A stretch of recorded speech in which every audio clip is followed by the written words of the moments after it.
आदरणीय सभापति जी, आज हम सब सदन के सभापति और देश के उपराष्ट्रपति आदरणीय श्री वेंकैया नायडू जी को उनके कार्यकाल की समाप्ति पर उन्हें धन्यवाद देने के लिए उपस्थित हुए हैं।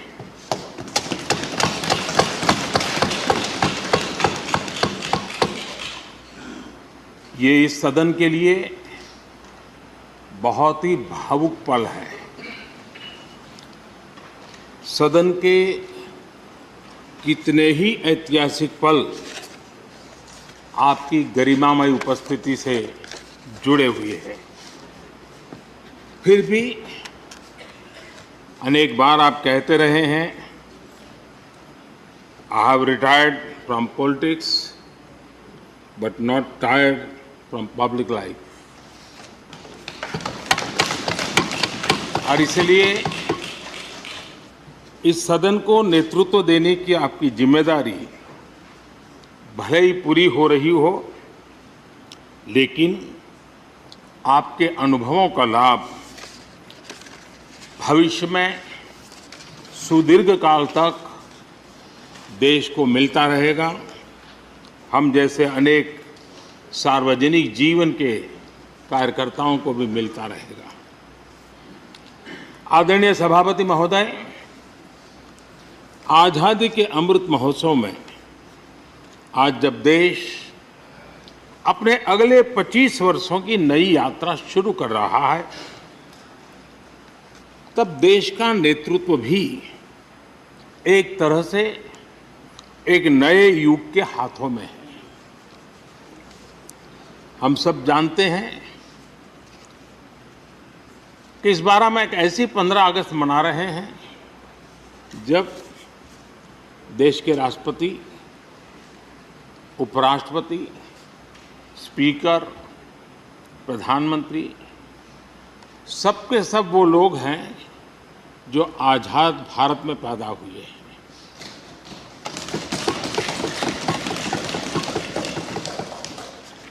और सबके सब बहुत ही साधारण पृष्ठभूमि से आते हैं। मैं समझता हूं उसका अपना एक सांकेतिक महत्व है, साथ में देश के नए युग का एक प्रतीक भी है। आदरणीय सभापति महोदय, आप तो देश के एक ऐसे उपराष्ट्रपति हैं जिसने अपनी सभी भूमिकाओं में हमेशा युवाओं के लिए काम किया है। आपने सदन में भी हमेशा युवा सांसदों को आगे बढ़ाया, उन्हें प्रोत्साहन दिया। आप लगातार युवाओं के संवाद के लिए यूनिवर्सिटीज और इंस्टीट्यूशंस लगातार जाते रहे हैं। नई पीढ़ी के साथ आपका एक निरंतर कनेक्ट बना हुआ है और युवाओं को आपका मार्गदर्शन भी मिला है और युवा भी आपको मिलने के लिए हमेशा उत्सुक रहे हैं।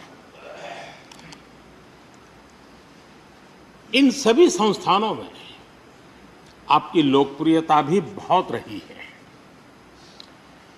मुझे बताया गया कि वाइस प्रेसिडेंट के रूप में आपने सदन के बाहर जो भाषण दिए, उनमें करीब करीब 25% युवाओं के बीच में रहे हैं।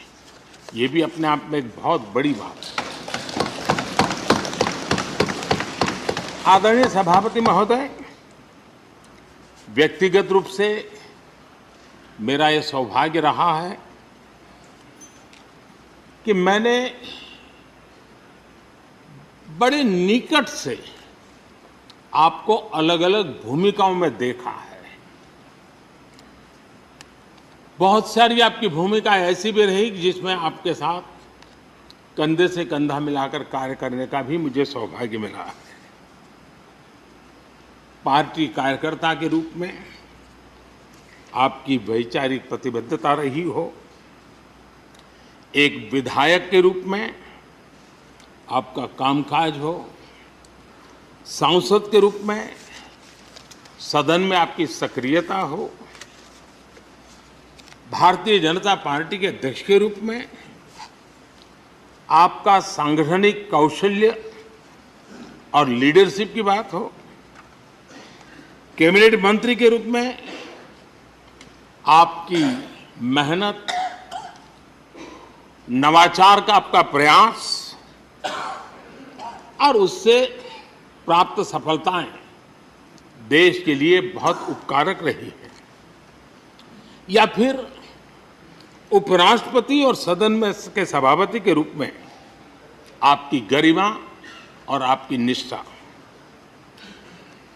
मैंने आपको अलग अलग जिम्मेदारियों में बड़े लगन से काम करते हुए देखा है। आपने कभी भी किसी भी काम को बोझ नहीं माना। आपने हर काम में नए प्राण फूंकने का प्रयास किया है। आपका जज्बा, आपकी ये लगन हम लोगों ने निरंतर देखी है। मैं इस सदन के जरिए प्रत्येक माननीय सांसद और देश के हर युवा से कहना चाहूंगा कि वो समाज, देश और लोकतंत्र के बारे में आपसे बहुत कुछ सीख सकते हैं।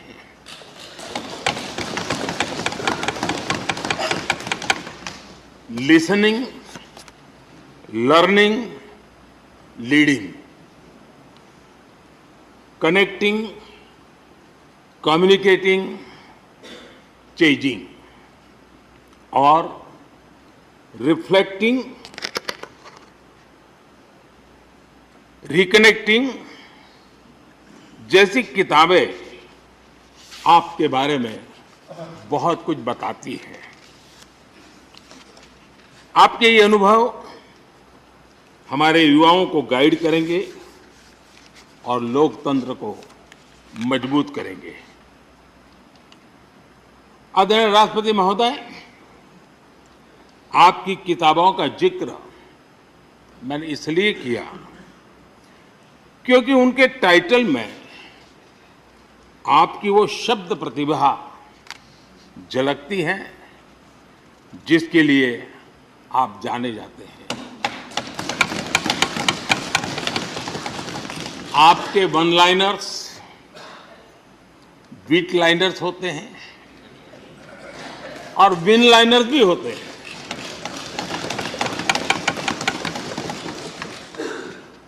यानी उसके बाद कुछ और कहने की जरूरत ही नहीं रह जाती। Your each word is heard, preferred and reward and never countered.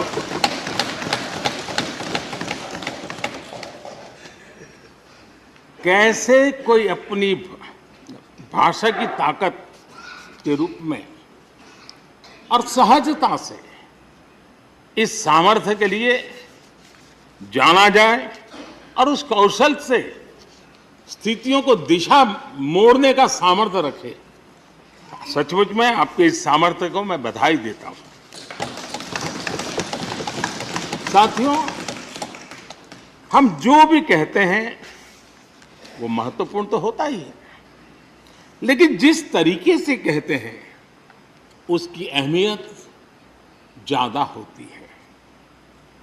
किसी भी संवाद की सफलता का पैमाना यही है कि उसका गहरा इम्पैक्ट हो, लोग उसे याद रखें और जो भी कहें उसके बारे में लोग सोचने के लिए मजबूर हो। अभिव्यक्ति की इस कला में वेंकैया जी की दक्षता, उस बात से हम सदन में भी और सदन के बाहर देश के सभी लोग भली भांति परिचित हैं। आपकी अभिव्यक्ति का अंदाज जितना बेबाक है उतना ही बेजोड़ भी है। आपकी बातों में गहराई भी होती है, गंभीरता भी होती है। वाणी में बीट भी होता है और वेट भी होता है, वार्मथ भी होता है और विजडम भी होता है। संवाद का आपका तरीका ऐसे ही किसी बात के मर्म को छू जाता है और सुनने में मधुर भी लगता है। आदरणीय सभापति महोदय, आपने दक्षिण में छात्र राजनीति करते हुए अपना राजनीतिक सफर शुरू किया था। तब लोग कहते थे कि जिस विचारधारा से आप जुड़े थे उसका और उस पार्टी का निकट भविष्य में तो दक्षिण में कोई सामर्थ्य नजर नहीं आता है, लेकिन आप एक सामान्य विद्यार्थी कार्यकर्ता से यात्रा शुरू करके और दक्षिण भारत से आते हुए उस पार्टी के राष्ट्रीय अध्यक्ष के शीर्ष पद तक पहुंचे। ये आपकी एक अविरत विचार निष्ठा, कर्तव्य निष्ठा और कर्म के प्रति समर्पण भाव का प्रतीक है। अगर हमारे पास देश के लिए भावनाएं हो, बात कहने की कला हो, भाषाई विविधता में आस्था हो, तो भाषा क्षेत्र हमारे लिए कभी भी दीवार नहीं बनती हैं। ये आपने सिद्ध किया है। आदरणीय सभापति महोदय, आपकी कही एक बात बहुत लोगों को याद होगी, मुझे तो विशेष रूप से याद है। मैंने हमेशा सुना है आप मातृभाषा को लेकर के बहुत ही टची रहे हैं, बड़े आग्रही रहे हैं, लेकिन उस बात को कहने का आपका अंदाज भी बड़ा खूबसूरत है। जब आप कहते हैं कि मातृभाषा आंखों की रोशनी की तरह होती है, मातृभाषा आंखों की रोशनी की तरह होती है, और आप आगे कहते हैं और दूसरी भाषा चश्मे की तरह होती है। ऐसी भावना हृदय की गहराई से ही बाहर आती है। वेंकैया जी की मौजूदगी में सदन की कार्रवाई के दौरान हर भारतीय भाषा को विशिष्ट अहमियत दी गई है। आपने सदन में सभी भारतीय भाषाओं को आगे बढ़ाने के लिए काम किया। सदन में हमारी सभी 22 शेड्यूल लैंग्वेज में कोई भी माननीय सदस्य बोल सकता है, उसका इंतजाम आपने किया। आपकी ये प्रतिभा, आपकी निष्ठा आगे भी सदन के लिए एक गाइड के रूप में हमेशा हमेशा काम करेगी। कैसे संसदीय और शिष्ट तरीके से भाषा की मर्यादा में कोई भी अपनी बात प्रभावी ढंग से कह सकता है, इसके लिए आप प्रेरणापुंज बने रहेंगे। आदरणीय सभापति महोदय, आपकी नेतृत्व क्षमता, आपके अनुशासन ने इस सदन की प्रतिबद्धता और प्रोडक्टिविटी को नई ऊंचाई दी है। आपके कार्यकाल के वर्षों में राज्यसभा की प्रोडक्टिविटी 70% बढ़ी है। सदन में सदस्यों की उपस्थिति बढ़ी है। इस दौरान करीब करीब 177 बिल पास हुए या उन पर चर्चा हुई, जो अपने आप में कीर्तिमान है। आपके मार्गदर्शन में ऐसे कितने ही कानून बने हैं जो आधुनिक भारत की संकल्पना को साकार कर रहे हैं। आपने कितने ही ऐसे निर्णय लिए हैं जो अपर हाउस की अपवर्ड जर्नी के लिए याद किए जाएंगे। सचिवालय के काम में और अधिक एफिशिएंसी लाने के लिए भी आपने एक समिति का भी गठन किया।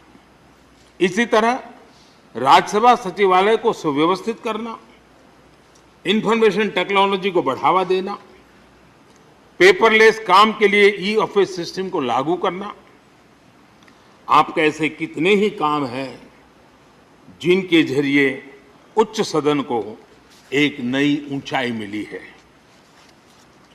आदरणीय सभापति महोदय, हमारे यहाँ शास्त्रों में कहा गया है, न सा सभा यत्र न सन्ति वृद्धा न ते ये न वदन्ति धर्मम। अर्थात जिस सभा में अनुभवी लोग होते हैं वही सभा होती है, और अनुभव लोग वही है जो धर्म यानी कर्तव्य की सीख दें। आपने मार्गदर्शन में राज्यसभा ने इन मानकों को पूरी गुणवत्ता से पूरा किया है। आप माननीय सदस्यों को निर्देश भी देते थे और उन्हें अपने अनुभवों का लाभ भी देते थे, और अनुशासन को ध्यान में रखते हुए प्यार से डांटते भी थे। मुझे विश्वास है कि किसी भी सदस्य ने आपके किसी भी शब्द को कभी अन्यथा नहीं लिया। ये पूंजी तब पैदा होती है जब व्यक्तिगत जीवन में आप उन आदर्शों और मानकों का पालन करते हैं। आपने हमेशा इस बात पर बल दिया कि संसद में व्यवधान एक सीमा के बाद सदन की अवमानना के बराबर होता है। मैं आपके इन मानकों में लोकतंत्र की परिपक्वता को देखता हूं। पहले समझा जाता था कि अगर सदन में चर्चा के दौरान शोरगुल होने लगे तो कार्यवाही को स्थगित कर दिया जाता है, लेकिन आपने संवाद, संपर्क और समन्वय के जरिए न सिर्फ सदन को संचालित किया बल्कि उसे प्रोडक्टिव भी बनाया। सदन की कार्यवाही के दौरान जब सदस्यों के बीच कभी टकराव की परिस्थिति पैदा होती थी तो आपसे बार बार सुनने को मिलता था, let the government propose, let the opposition oppose and let the house dispose. इस सदन को दूसरे सदन से आए विधेयकों पर निश्चित रूप से सहमति या असहमति का अधिकार है। यह सदन उन्हें पास कर सकता है, रिजेक्ट कर सकता है या अमेंड कर सकता है।